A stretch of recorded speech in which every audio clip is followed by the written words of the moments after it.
Apakah yang dikatakan sebagai Yahudi Bani Israel, dan siapakah yang dikatakan Yahudi yang non Bani Israel ataupun disebut sebagai Yahudi Zionis? Baik, sejarah awal yang dirakamkan oleh Allah Subhanahu wa ta'ala di dalam Al-Quran sebagai contoh. Kalau kita mempelajari dan menelusuri sejarah para anbiya, yaitu sejarah para nabi, sejarah para rasul, dan sejarah para utusan-utusan Allah, maka untuk melahirkan dan mengeluarkan kelompok daripada nasab ataupun salasilah keturunan Bani Israel, kita harus berpegang pada satu kedudukan yang paling kukuh, yaitu merujuk kepada Nabi Ibrahim alaihissalam. Baik, bila kita sebut tentang Nabi Allah Ibrahim di dalam sejarah ataupun literatur Islam, kita mengetahui bahawa Nabi Ibrahim ini berasal daripada bumi Faddam Aram, ataupun disebut sebagai bumi Babylon. Inilah bumi asal yang dihuni oleh Nabi Ibrahim alaihissalam, sekarang dalam wilayah geografi perbatasan negara Iraq. Di sinilah Allah mengutuskan Nabi Ibrahim untuk menentang kesombongan, untuk menentang seorang makhluk Allah, seorang maharaja yang bernama Namrus. Yang ini sedia maklum bagi kita dalam sejarah. Selepas berlaku peristiwa pembakaran Nabi Allah Ibrahim akibat penentangan terhadap Namrus, maka Nabi Ibrahim telah melakukan penghijrahan.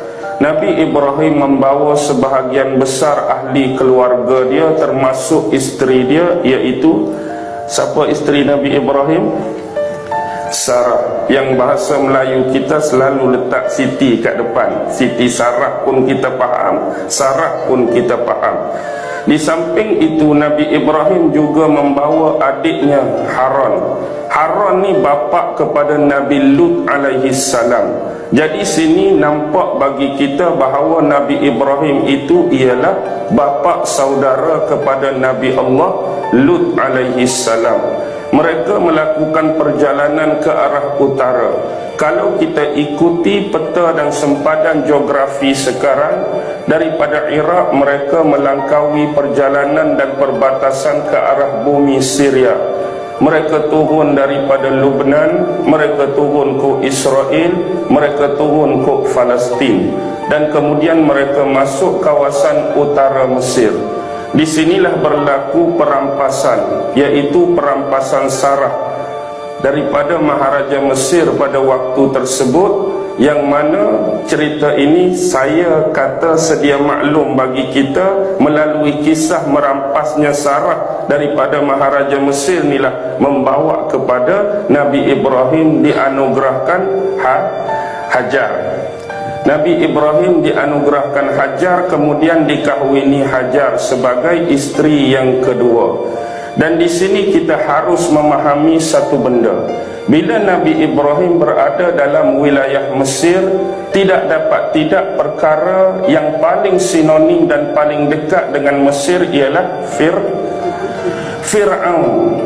Adakah yang merampas Sarah pada waktu tersebut adalah keturunan-keturunan daripada dinasti ataupun kerajaan Fir'aun? Tidak. Sebenarnya zaman Nabi Ibrahim masuk ke dalam wilayah ataupun daerah Mesir, dia ialah zaman awal pemerintahan Hyksos. Hyksos ni memerintah hampir 500 tahun di Mesir.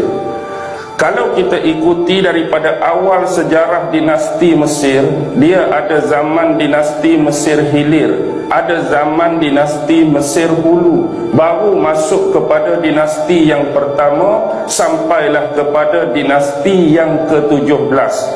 Bila penghujung dan berakhirnya dinasti ke-17, waktu inilah satu bangsa yang dipanggil sebagai bangsa Hyksos.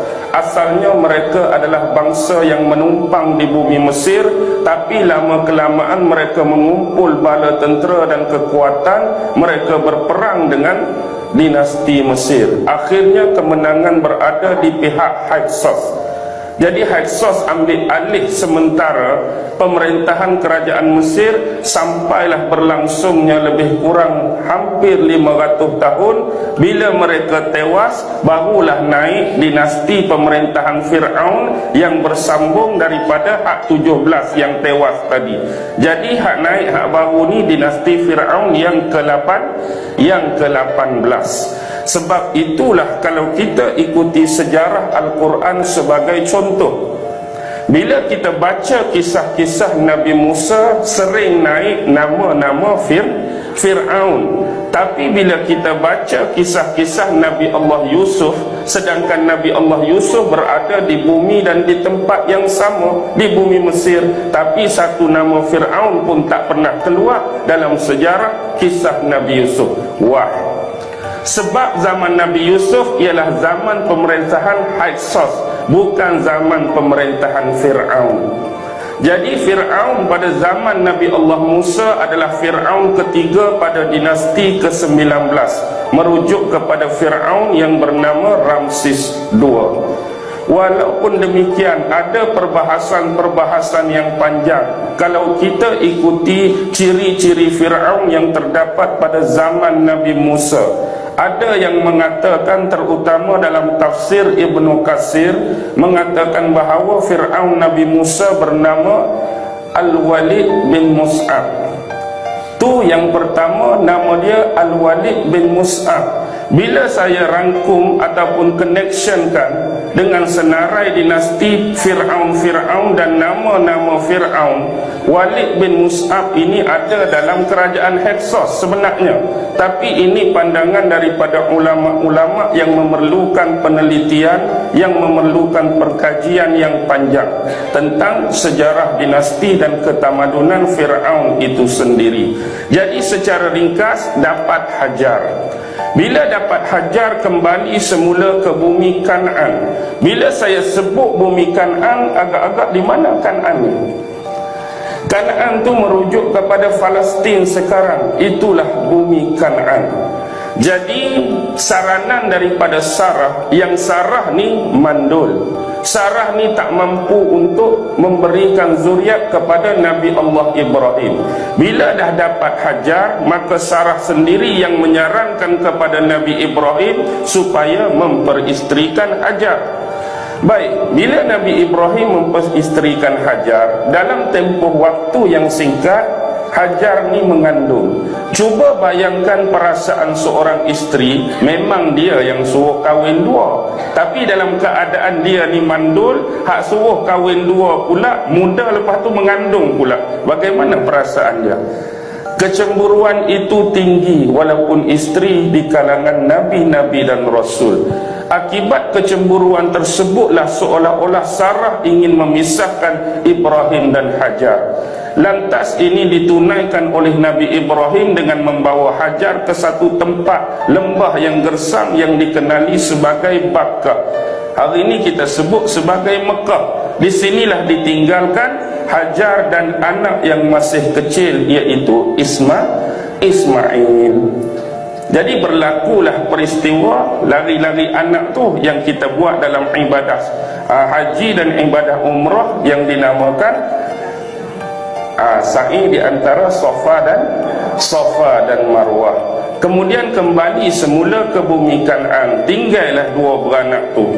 Jadi kembali semula untuk tempoh beberapa tahun, kemudian datangnya malaikat memberitakan hal yang mengembirakan bagi pasangan Ibrahim dan Sarah, bahawa Allah akan mengurniakan kepada mereka anak. Jadi daripada Sarah lahirlah Nabi Ishak. Bila sebut Ishak ni dalam bahasa Ibrani bahasa Arab bermaksud yadhak. Apa maksud yadhak? Yadhak ni ketawa.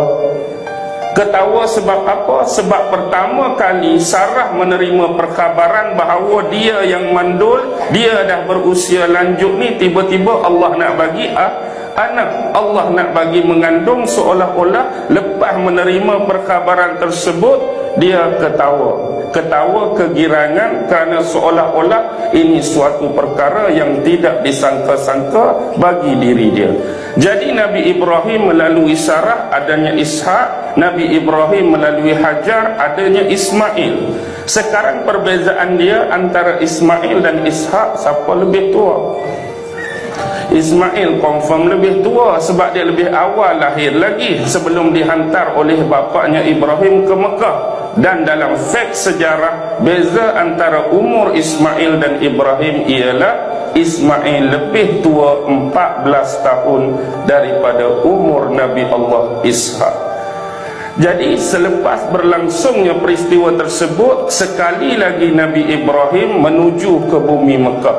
Waktu ni umur Nabi Ismail lebih kurang 17 tahun.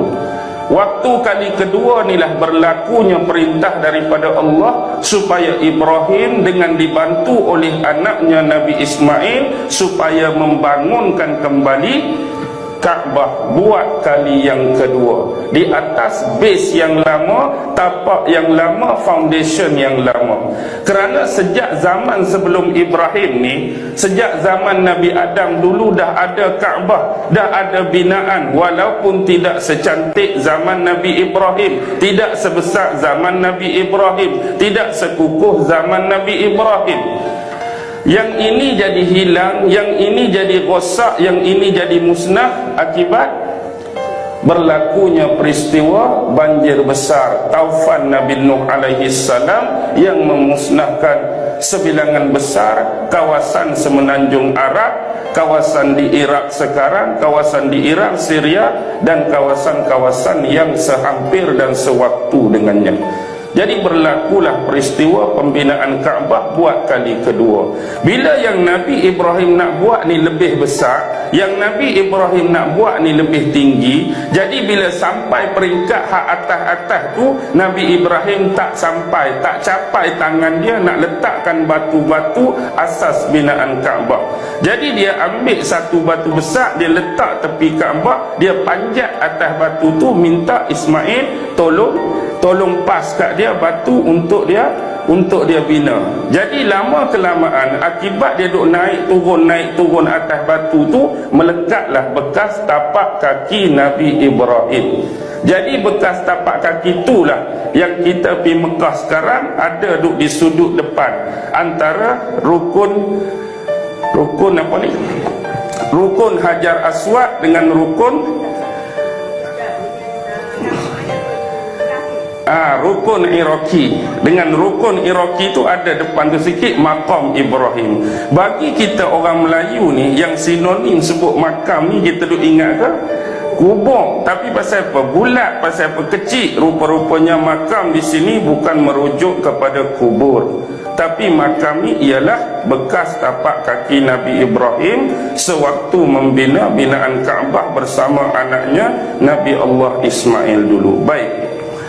Sekarang ni daripada Nabi Allah Ismail kita tahu jurai salasilah dan nasab ini melahirkan Nabi Muhammad sallallahu alaihi wasallam. Okey. Dari jurai Nabi Allah Ibrahim menerusi Ishak ni di kemudian hari berkahwin dengan seorang perempuan. Isteri dia nama Rifqah binti Batuil. Isteri Nabi Allah Ishak Rifqah binti Batuil. Jadi dengan Rifqah ni dapatlah dua orang anak. Sebenarnya dua ni bukan asing-asing, tapi anak kembar. Yang abang diberi nama Aish ataupun juga disebut sebagai Aisu. Adik dia ni Nabi, iaitu Nabi Allah Yaqub alaihi salam.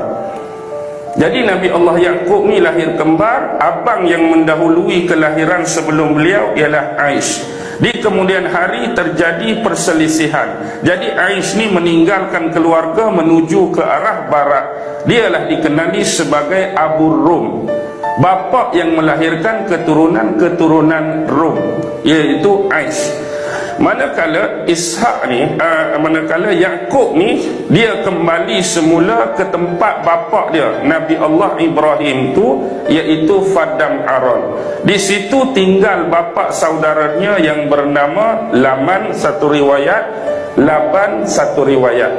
Jadi kalau orang sebut Laman pun memang ada dalam riwayat, kalau orang sebut nama dia Laban pun memang ada dalam riwayat. Dia ni abang kepada mak dia. Mak dia tadi nama apa? Isteri Nabi Ishak, Rifqah. Jadi Laman atau Laban ni abang kepada Rifqah, bapa saudara kepada Nabi Allah Yakub. Jadi bila pi ke sana, orang yang mula-mula dia jumpa ialah anak Laban, sepupu dia, iaitu siapa? Rahil nama dia. Jadi pandangan pertama tu dia dah suka kat Rahil. Dia rasa berkenan kat Rahil. Jadi bila dia duduk lama dengan bapa saudara dia pun nak kahwinkan dia dengan anak perempuan dia. Harapan dan cita-cita agar pak saudara dia ni sudi kahwinkan dia dengan Rahil. Tapi mungkinlah walaupun Negeri Sembilan tak ada lagi masa tu, jadi adat masa tu pun dia biasa kahwin kakak dulu. Jadi Rahil ni adik. Jadi kakak dia nama apa? Kakak dia nama Layah.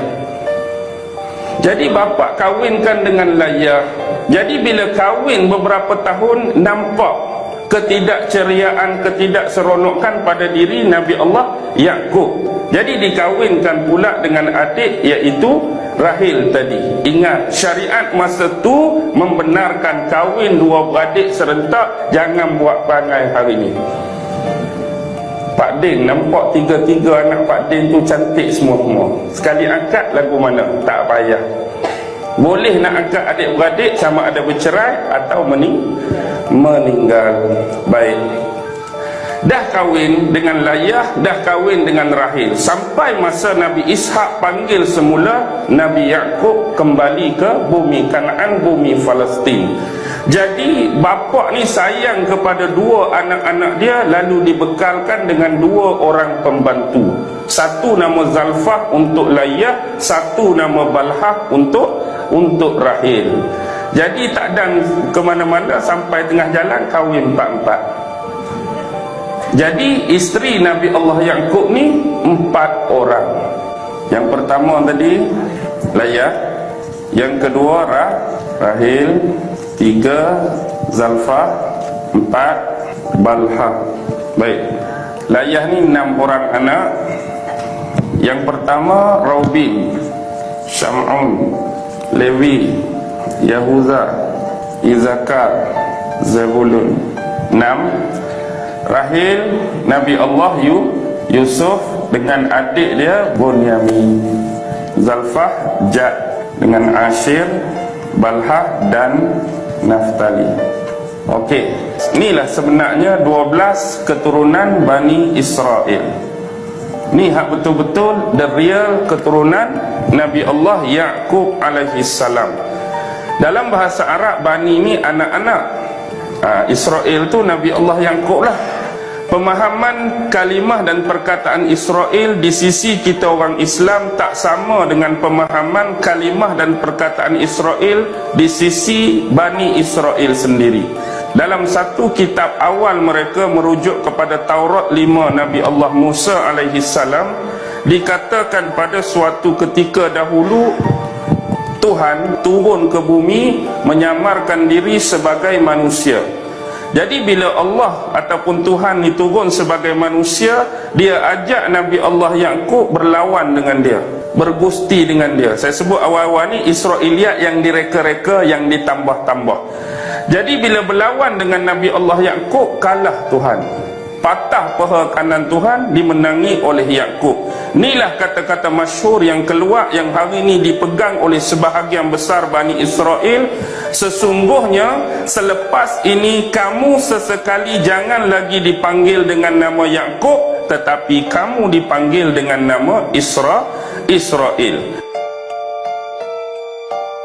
Lagi dipanggil dengan nama Yakub, tetapi kamu dipanggil dengan nama Israel, yang bererti kamu yang mengalahkan Tuhan.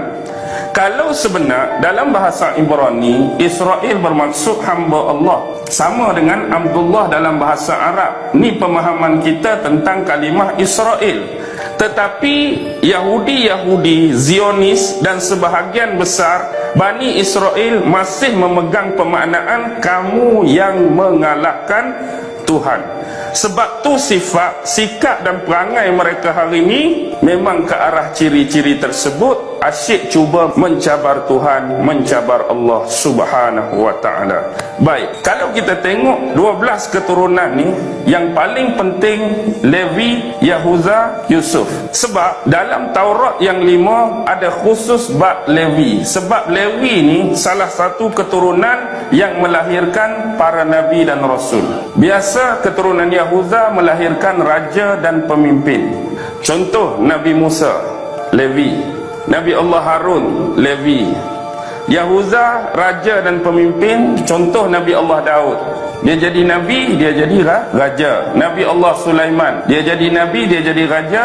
Dua nabi ni keturunan Yahuza, tapi sebahagian besar adalah keturunan Levi. Ada juga sebahagian nabi keturunan Bunyamin. Contoh, masa zaman Nabi Musa ada seorang watak nabi yang bukan rasul, iaitu Yusha bin Nun bin Yufraim bin Yusuf alaihi salam. Nabi Yusha bin Nun, hak teman Nabi Musa tu, cari Nabi Khidir, hak tukang bawa ikan tu, dia cicit Nabi Allah Yusuf, Yusha ni. Baik, inilah keturunan asal 12 Bani Israel. Sekarang sampai kepada pengetahuan kita tentang satu kaum Yahudi yang kita panggil Yahudi Zionis. Sebenarnya siapakah Yahudi Zionis? Di sinilah pemahaman dan penelitian serta pengkajian perlu dilakukan. Adakah 12 keturunan Yahudi Bani Israel ini terlibat secara langsung atau sememangnya tidak ada hubung kait langsung antara 12 Bani Israel dengan Yahudi Zionis sekarang? Baik, tak ada sebenarnya. Tak ada kena-mengena pun 12 Bani Israel tu dengan Yahudi Zionis sekarang. Tapi di depan ni Yahudi Zionis tak kira siapa pun boleh reka. Zionis ke Zionos ke Zionun ke. Dari serpihan mana mereka berasal kalau bukan dari 12 keturunan Bani Israel. Sebenarnya Yahudi ini adalah Yahudi yang cuba ditambah menjadikan keturunan yang ke-13. Sengaja diada-adakan, sengaja difaktakan. Baik, sekarang kita nak telusuri Yahudi Zionis. Sebagai contoh, banyak sebenarnya di kalangan Yahudi yang bukan non-Israel. Kita tengok awal abad sebelum diutuskan Nabi Muhammad, lebih tepat tahun 523 Masihi, berlaku dalam daerah Yaman. Di Yaman ada seorang raja yang nama Zunuwas yang memerintah Yaman pada waktu tersebut menganut agama Yahudi, sehingga terjadinya kezaliman dan penindasan terhadap orang-orang Kristian. Dengan bahasa yang mudah, bila Nabi baru lahir, orang-orang Kristian yang beriman ini sebenarnya juga merujuk orang-orang Islam. Jadi cerita ini cerita yang masyhur. Mungkin kita tak pernah kenal Raja Zunuwas, tetapi cuba baca kisah Ashabul Ukhdud.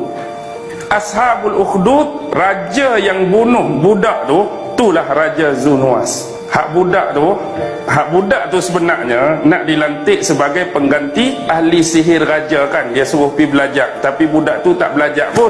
Budak tu pergi belajar dengan orang lain. Orang tu ialah orang Kristian masa tu, memang orang Islam lah. Lepas tu Zunuwas ni marah, dia cuba bunuh budak tu dengan macam-macam cara. Ada dia pergi letak atas bukit, hempak turun tak mati, ikat tangan, ikat kaki, bawa naik kapal pergi ke laut, cuba lemaskan, tiba-tiba sampai ke pantai tak mati, bakar dalam api tak mati, bubuh dalam kandang singa, kandang rimau pun tak mau makan.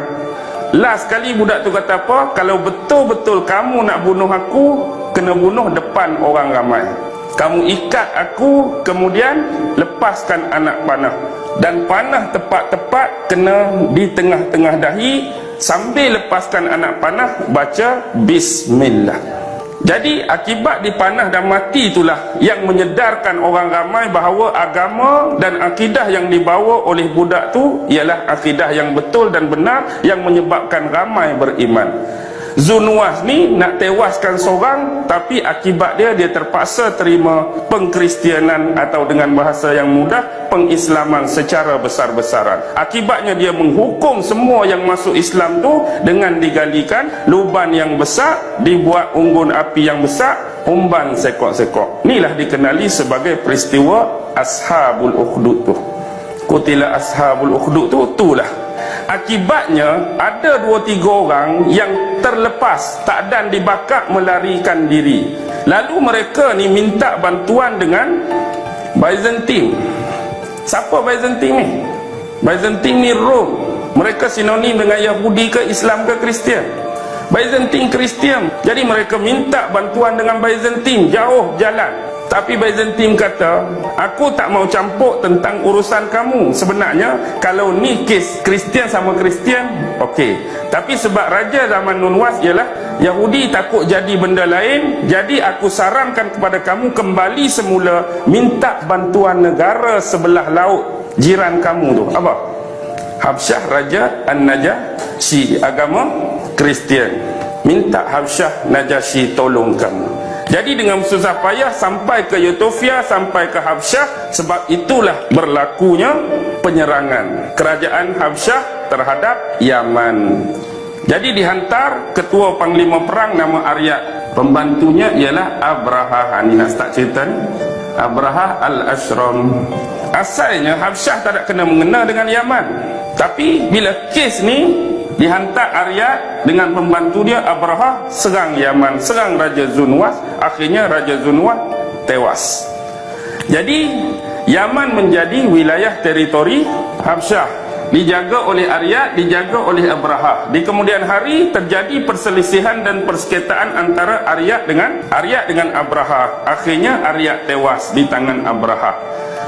Jadi bila Abraha memerintah, waktu inilah dia tengok orang-orang di sekitar Jazirah Arab tu dari pelusuk penjuru dunia pergi ke satu tempat untuk menunaikan ibadat haji. Hak inilah dia cuba buat apa dekat Yaman. Dia cuba buat Kaabah dia sendiri, Kaabah daripada emas besar, tapi seorang pun tak pergi buat haji, tetap di sana. Atas kecemburuan tersebutlah beliau menyerang. Ni kes. Maksudnya dekat-dekat aja kisah ni. Kisah ni bertaut antara Ashabul Ukhdud selang dengan penyerangan Kaabah. Okey. Sekarang ni kalau kira Yahudi hak duduk di zaman-zaman Zunwas tu Yahudi Bani Israel 12 ke? No. Maksudnya dah ada Yahudi. Lebih jauh kawasan Afrika, kawasan Habsyah tu, Afrika Utara, banyak Yahudi. Antaranya Jawara, nama suku Yahudi. Antaranya Nafusa, nama suku Yahudi. Kahina, nama suku Yahudi. Ni antara suku-suku paling awal di Afrika dahulu, kawasan Habsyah dan kawasan sekitar yang jadi Yahudi. Tapi mereka non Bani Israel. Inilah disebut sebagai Yahudi Mizrahi, Yahudi Timur. Termasuk Yahudi Mizrahi ialah Yahudi Yaman, Yahudi Lubnan, Yahudi Syria, Yahudi Iraq, Yahudi Parsi, Yahudi Bukhari, kawasan-kawasan timur. Atas sekali Yahudi apa? Ashkenazi. Inilah sebenarnya asalnya Yahudi Khazar. Inilah keturunan Yajuj Majuj ni. Antaranya Hitler Ashkenazi, hak geng-geng komunis Karl Marx Ashkenazi, Stalin Ashkenazi, siapa lagi? Lenin Ashkenazi, Bill Gates Ashkenazi. Kebanyakan Ashkenazi hak geng-geng popular. Geng-geng hak mendominasi dunia ialah Yahudi Ashkenazi. Asalnya Jerman dan Rusia. Tapi dia lebih kepada semenanjung Iberia, pergunungan Kaukasus. Okey.